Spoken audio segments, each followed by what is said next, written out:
আল্লাহ রাব্বুল আলামিন ঘোষণা করবেন, ইকরা কিতাবাকা কাফা বিনাফসিকাল ইয়াওমা আলাইকা হাসিবা। পড়ো, দুনিয়ার মধ্যে যা কিছু কামাই করছো পড়ো। এখন এই ব্যক্তি কেমনে পড়বে? এই ব্যক্তি পড়তে তো পারবে না, কারণ আমলনামা পিছন দিকে। আল্লাহ রাব্বুল আলামিনের কাছে ফরিয়াদ করবে, আল্লাহ গো,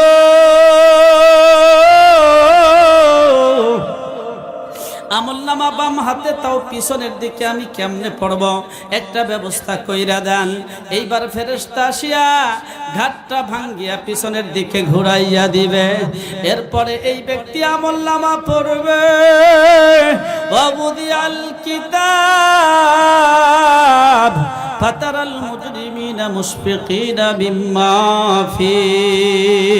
এই ব্যক্তি আফসোস করবে আর বলতে থাকবে, মালি হাদাল কিতাব লা ইউগাদিরু সাগীরাতান ওয়ালা কাবীরাতান ইল্লা আহসাহা। হায় আফসোস, এটা কেমন আমলনামা, কেমন কিতাব! ছোট্ট কোনো গুনাহ তো ছাড়া হয় নাই, বড় কোনো গুনাহ তো ছাড়া হয় নাই। ওই গভীর রজনীতে কেউ দেখে নাই, এমন অন্ধকার রজনীতে একটা গুনাহের কাজ করছিলাম, আজকে ওই গুনাহটাও আমার হাতের মধ্যে লেখা। উপায় নাই রে, ওই দিন কিন্তু কোনো উপায় থাকবে না। বাবারে, ওই দিন আমলনামার মধ্যে এমন মানুষ আছে যেই ব্যক্তি দেখতে পাবে সে জেনাকারী ছিল, সে দুর্নীতিকারী ছিল, এই ব্যক্তি ইয়াতিমের মাল, ইয়াতিমের হক আত্মসাৎকারী ছিল। বাবারে, এই ব্যক্তি ওই সময় মাওলাই কারিমকে ডাইকে বলবে, আল্লাহ গো, যেই গুনাহগুলো আমি আমার আমলনামার মধ্যে দেখতেছি, বাম হাতের মধ্যে দেখতেছি, একটা গুনাহ তো আমি করি নাই। আমি তো কোনোদিন ইয়াতিমের মাল ভক্ষণ করি নাই, আমি তো কোনোদিন দুর্নীতি করি নাই, আমি তো কোনোদিন গরিবের উপর জুলুম করি নাই। ওই সময় একটা আওয়াজ আসবে, হ্যাঁ ঠিকই বলেছো, তুমি যদি এই কাজগুলো নাও করে থাকো, যা একদল মানুষকে তুমি সাপোর্ট করেছিলে, সমর্থন করেছিলে, ওরা এই কাজগুলা করছে তোমার সাপোর্টে, তোমার সমর্থনের কারণে এই কাজ করার সুযোগ পাইছে, এই জন্য তার কিছু অংশ তুমিও পাইয়া গেছা। আমার বাবা, আমার ভাই, এই জন্য যা কিছু করব কার জন্য করব? জোরে বলেন, কার জন্য করব? এই মাহফিলেও এসেছি কার জন্য এসেছি? কারণ আল্লাহ রাব্বুল আলামিন ইরশাদ করেন, ইন্না সালাতি কুল ইন্না সালাতি ওয়া নুসুকি ওয়া মাহইয়ায়া ওয়া মামাতি লিল্লাহি রাব্বিল আলামিন।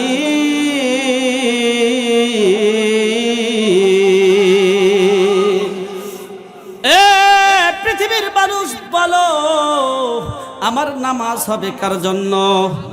আমার কোরবানি হবে কার জন্য? আমার এই জীবন হবে কার জন্য? আমার মরণ হবে কার জন্য? এক কথায় চলনে ফেরনে, ওঠনে বসনে, রাজনীতি, হরতাল, ভোটাভুটি, ক্যানভাস, যা কিছু হবে কার জন্য হবে?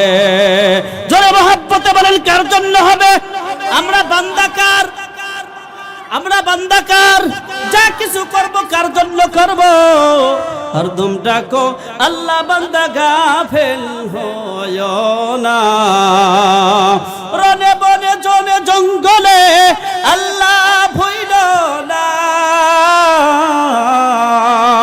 হরদম ডাকো, আল্লাহ, বান্দা গাফেল হয় না।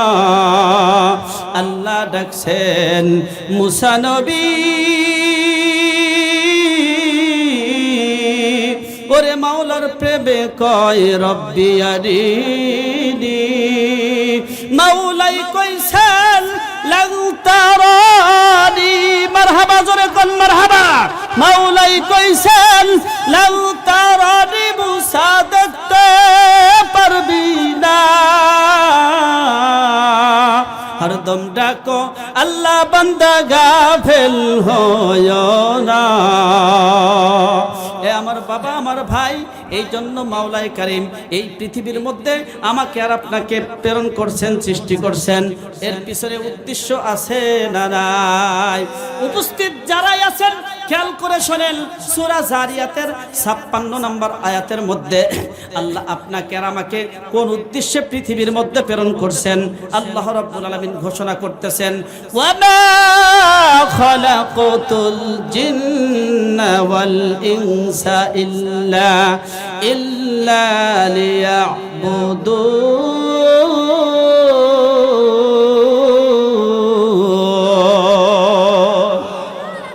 এই পৃথিবীর মধ্যে জিন আর মানব জাতিকে আমি আল্লাহ রাব্বুল আলামিন আমি আল্লাহর ইবাদত করার জন্য, দাসত্ব করার জন্য সৃষ্টি করেছি। সুবহানাল্লাহ, জোরে কোন। এখন ইবাদত আর দাসত্ব কাকে বলে? ইবাদত বলা হয় গায়াতুত তাদাল্লুলি ফিল খুশু। মাওলাই কারীমের হুকুমের সামনে, মাওলাই কারীমের নির্দেশের সামনে নিজের প্রত্যেকটা কাজ এক কথায় নিজেকে চরমভাবে নতই স্বীকার করা, নিজেকে আত্মসমর্পণ করা। জোরে বলেন সুবহানাল্লাহ। ইবাদত কাকে বলে? শুধু মসজিদের মধ্যে গিয়ে নামাজ পড়ার নাম কি ইবাদত? শুধু হজ করার নাম কি ইবাদত? শুধু যাকাত দেওয়ার নাম কি ইবাদত? না, ইবাদত বলা হয় মাথা থেকে পায়ের তালু পর্যন্ত, ব্যক্তিগত জীবন থেকে রাষ্ট্রীয় জীবন পর্যন্ত একজন মানুষ যা কিছু করবে কার জন্য করবে? বাবারে, আল্লাহ রাব্বুল আলামিন মানব জাতিকে এত সুন্দর কাজ করাইবেন, এজন্য মানব জাতিকে বড় আদর করে, সোহাগ করে, বড় ভালোবেসে সৃষ্টি করেছেন। দেখেন আল্লাহ রাব্বুল আলামিন অসংখ্য মাখলুকাত সৃষ্টি করছেন কুন ফায়াকুনের মাধ্যমে। ইন্নামা আমরুহু ইযা আরাদা শাইআন আইয়াকুলা লাহু কুন ফায়াকুন।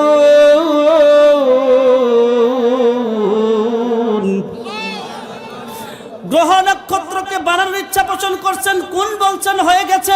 সপ্ত আকাশকে বানানোর ইচ্ছা পোষণ করছেন, কোন বলছেন সাথে সাথে হয়ে গেছে।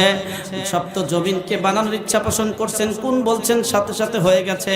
কেবলই মানুষ ওয়াখালাকা আদামা বিয়াদিহি, আল্লাহ মানব জাতিকে নিজের কুদরতি হাত লাগাইয়া বানাইছেন। জোরে কোন সুবহানাল্লাহ। শুধু তাই নয়, তাফসিরে কাশাফের মধ্যে উল্লেখ রয়েছে বান্দার কোথায় নাকটা বসবে, কোথায় কপালটা বসবে, কোথায় ঠোঁট দুইটা বসবে। আল্লাহ রাব্বুল আলামিন নিজের কুদরতি হাত লাগায়া টিপা টিপা টিপা টিপা সুন্দর করে বানাইলেন। আরেকটু জোরে কোন সুবহানাল্লাহ। এজন্য কালামে হাকিমের সূরা ওয়াকিয়ার আমি কয়েকটা আয়াত তেলাওয়াত করেছি। আল্লাহ রাব্বুল আলামিন ইরশাদ করতেছেন সূরা ওয়াকিয়ার 75 থেকে আপনার 76 77 নাম্বার পর্যন্ত আয়াত আমি আপনাদের সামনে তেলাওয়াত করেছি।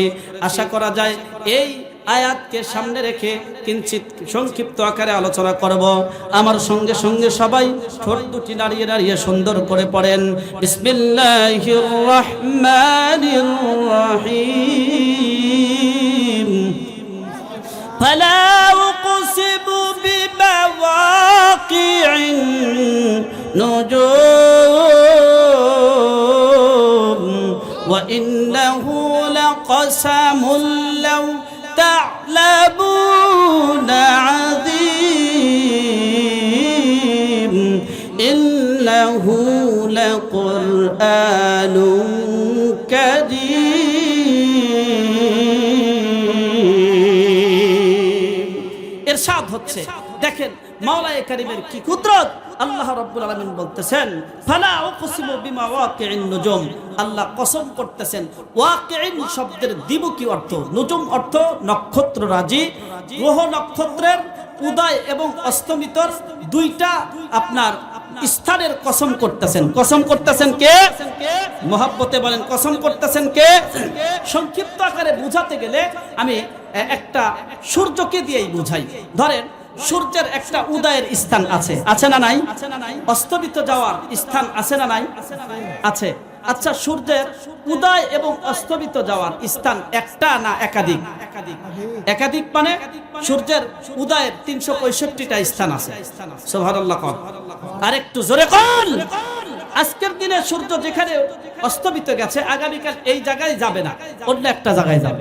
আজকের দিনে সূর্য যেখানে উদয় হয়েছে আগামীকাল এখান থেকেই উদয় হবে না, অন্য একটা জায়গায় উদয় হবে। ধরে কোন সুবহানাল্লাহ। সূর্যের 365টা উদয়ের স্থান আছে, সূর্যের 365টা অস্তমিত যাওয়ার স্থান আছে। সুবহানাল্লাহ, জোরে কোন। আমার ভাই, গ্রহ নক্ষত্র পৃথিবীর মধ্যে যত আছে, এই গ্রহ নক্ষত্রর উদয় এবং অস্তমিত যাওয়ার স্থানের কসম করতেছেন কে? আল্লাহ। শুধু সূর্যকে দিয়েই বুঝাইলাম, এরকম সূর্যের চেয়ে আরো বড় বড় গ্রহ পৃথিবীর মধ্যে আছে। সুবহানাল্লাহ। একটা নক্ষত্র রাজির এবং গ্রহের উদয় এবং অস্তমিত যাওয়ার স্থানের কসম করতেছেন। একটু খেয়াল করলেই বোঝা যায় এই কসমটা কত বড় কসম। আল্লাহ নিজেই বলতেছেন, ওয়া ইন্নাহু লাকাসামুন লাউ তাআলামুন আযীম। নিশ্চয়ই এই কসমটা অনেক বড় কসম, যদি তোমরা বোঝো। সুবহানাল্লাহ, জোরে কোন, আর একটু জোরে কোন। আল্লাহ রাব্বুল আলামিন গ্রহ নক্ষত্রের উদয় এবং অস্তমিত যাওয়ার স্থানের কসম করে আবারও বলতেছেন নিশ্চয়ই এই কসমটা অনেক বড় কসম। এরপরে আল্লাহ রাব্বুল আলামিন বলতেছেন, দেখেন, কেউ যদি কসম করে গুরুত্বপূর্ণ কোনো কথা বোঝাতে গেলেই তো কসম করে। যদিও একজন মানুষের আল্লাহর নাম ব্যতি রেখে অন্য কারো নামে কসম করা জায়েজ নেই, তারপরেও অনেকে কসম করলে গুরুত্বপূর্ণ কোনো একটা বিষয় বোঝানোর জন্য গুরুত্বপূর্ণ কোনো বিষয়ের কসম করে। আল্লাহ রাব্বুল আলামিন তিনি গুরুত্বপূর্ণ একটা বিষয়ের কসম করে গুরুত্বপূর্ণ আরেকটা বিষয় বুঝাতে চাচ্ছেন। তিনি কি বুঝাতে চাচ্ছেন? তিনি ইরশাদ করতেছেন, ইন্নাহু লাকুরআনুন কারীম।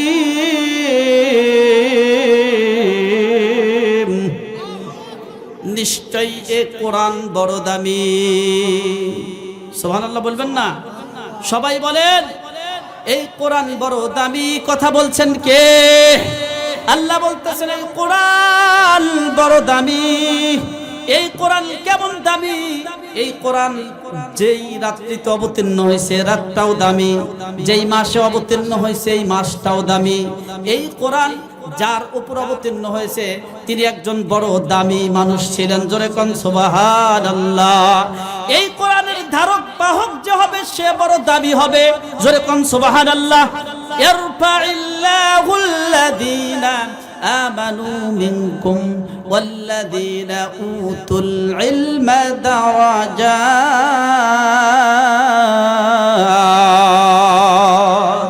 তোমাদের মধ্যে যারা ঈমানদার আর যারা কোরআনী শিক্ষায় শিক্ষিত, এই ব্যক্তির দাম বৃদ্ধি করে দিবেন কে? জোরে বলেন কে? আমার বাবা, আমার ভাই, কোরআন এমন একটা কিতাব, এই কিতাবকে যেই ব্যক্তি ধরবে এই ব্যক্তির দাম বেড়ে যাবে। এই কিতাবকে যেই ব্যক্তি চুমা দিবে তার দামটা বেড়ে যাবে। এই কোরআনকে যেই ব্যক্তি মুখস্থ করবে তার দাম বেড়ে যাবে। এই কোরআন এই মাদ্রাসায় শিক্ষা দেওয়া হয়, এই মাদ্রাসায় যারা সহযোগিতা করবে তার দাম বেড়ে যাবে। সুবহানাল্লাহ কোন, আর একটু জোরে কোন সুবহানাল্লাহ। কোরআন মাওলায়ে কারীমের কালাম। কোরআন কিন্তু শুধু কিতাবুল্লাহ নয়, কোরআন আল্লাহর কালাম। কালাম মানে আল্লাহর ভাষা, আল্লাহর বাণী। আচ্ছা, কিতাব আর একটা ভাষা, এই জিনিসটা কি এক? ভিন্ন জিনিস। পৃথিবীর সূচনা লগ্ন থেকেই মানুষ দুই দলে বিভক্ত হয়ে পড়েছিল। একদল আল্লাহ রাব্বুল আলামিনের দলে, আর একদল ইবলিসের দলে। একদল হযরত আদম আলাইহিস সালামের দলে, আরেক দল চলে গিয়েছিল শয়তানের দলে। একদল হযরত নূহ আলাইহিস সালামের দলে, আরেক দল চলে গিয়েছিল মূর্তি পূজকদের দলে। একদল হযরত ইব্রাহিম আলাইহিস সালামের দলে, আরেক দল চলে গিয়েছিল নমরুদের দলে। একদল হযরত মুসা আলাইহিস সালামের দলে, আরেক দল চলে গিয়েছিল ফেরাউনের দলে। একদল বিশ্বনবী জনাবে মুহাম্মদুর রাসূলুল্লাহ সাল্লাল্লাহু আলাইহি ওয়াসাল্লামের দলে, আরেক দল চলে গিয়েছিল আবু জাহাল, আবু লাহাব, উতবা, শাইবা, কাফের বেঈমানদের দলে। জয় বলেন কথা ঠিক কিনা? এখন সিদ্ধান্ত নেই আমরা কোন দলের অন্তর্ভুক্ত হতে চাই। ইমানদারদের দলে, রাসূলের দলে, কোরআনের দলে, এই মাদ্রাসা মসজিদের দলে কে কে আমরা ইমানদারদের দলে থাকতে চাই? দুইখানা হাত তুলে দেখাই। লিল্লাহি তাকবীর।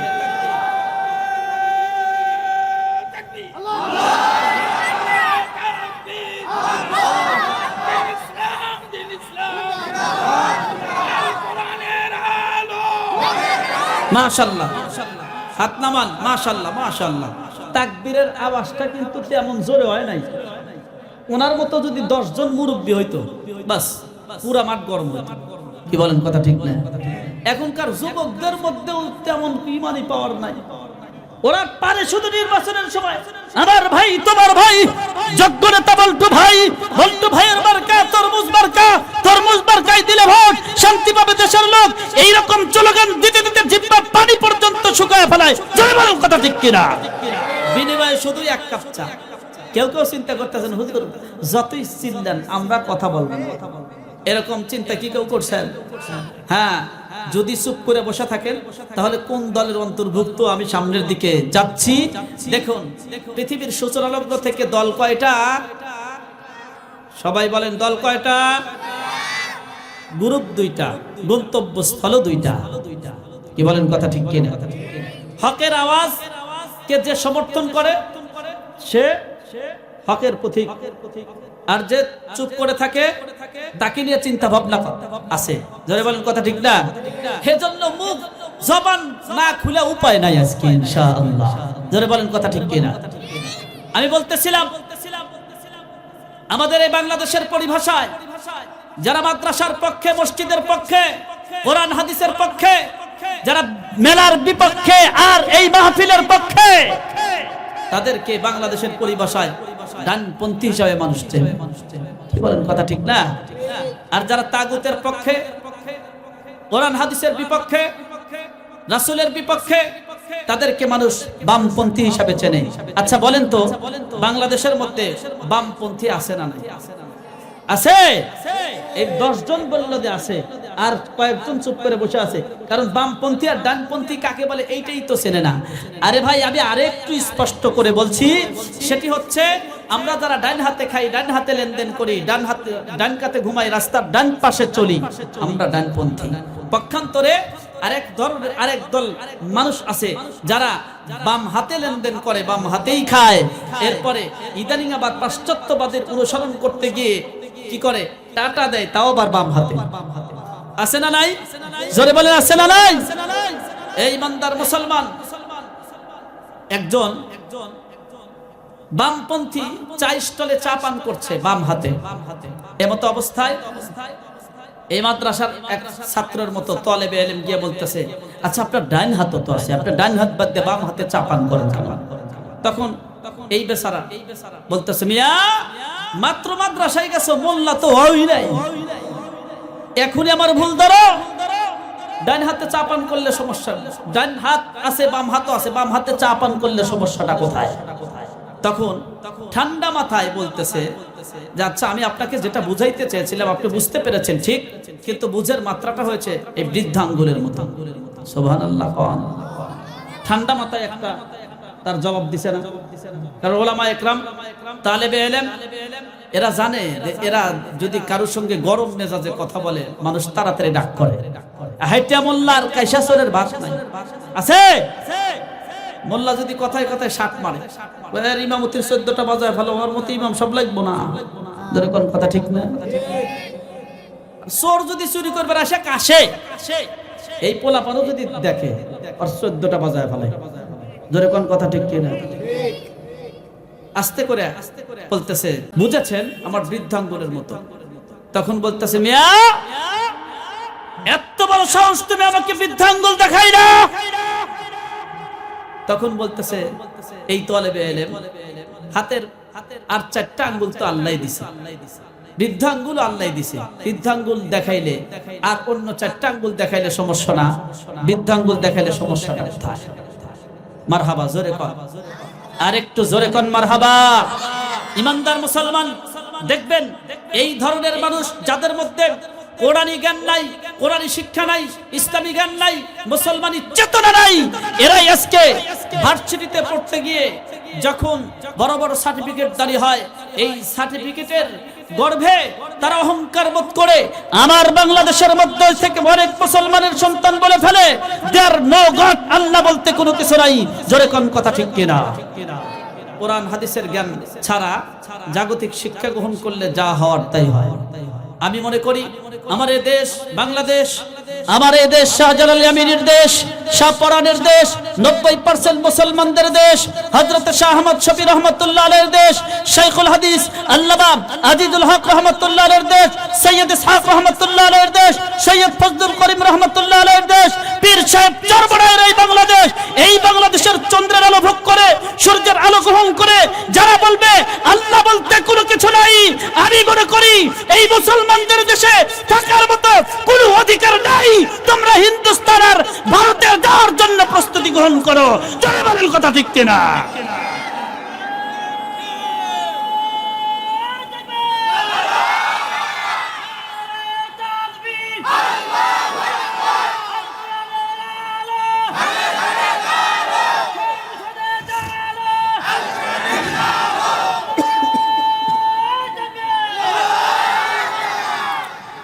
ইমানদার মুসলমান এক শ্রেণীর মানুষ মনে করে আল্লাহ বলতে কোনো কিছু নাই, আর আমরা মনে করি সবকিছুর ক্ষমতা কার হাতে?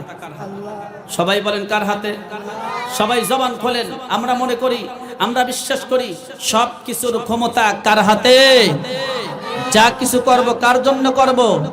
আল্লাহ তুমি কত মহান, কত ভালো বন্ধু, প্রাণে তুমি, মনে তুমি, তুমি দয়ার সিন্ধু, নেই কেহ নেই ত্রিভুবনে তোমারই সমান, তুমি রহমান, তুমি মেহেরবান, দয়ালু তুমি, তুমি বিধাতা, তুমি যে মালিক, তুমি যে দাতা।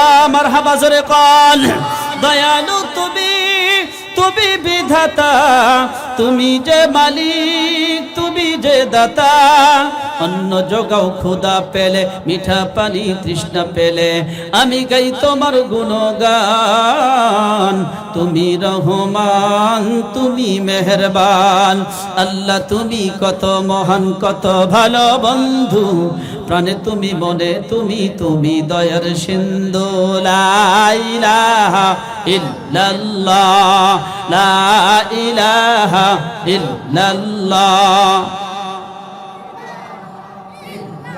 আল্লাহর নামের জিকির হবে, সবাই জোরে জোরে আওয়াজ, লা ইলাহা ইল্লাল্লাহ, লা ইলাহা ইল্লাল্লাহ, লা ইলাহা ইল্লাল্লাহ, লা ইলাহা ইল্লাল্লাহ।